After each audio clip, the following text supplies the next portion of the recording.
One of the new things in Stella Architect 3.7.1 is the ability to highlight all of the causes and uses of selected variables. You can do that by right-clicking on a variable and hitting Highlight Causes. What this will do is gray out the whole diagram, showing you only the direct causes of the variable.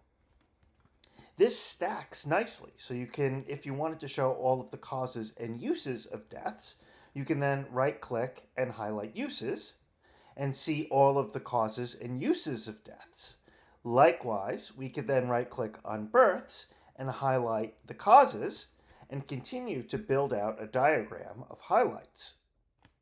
If we want these highlights to all go away, we can double-click on nothing, or we can turn some of them back on and then right-click and hit Stop Highlighting Causes.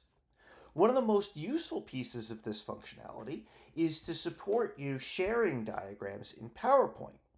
So you can right-click, for instance, highlight the causes of population, right-click, highlight the uses of population, then take the diagram, Control A, Control C, and then go into something like Word and paste it into a blank document and end up with a nice vector image that you can rescale that shows the highlighting exactly as you've got it set up in Stella.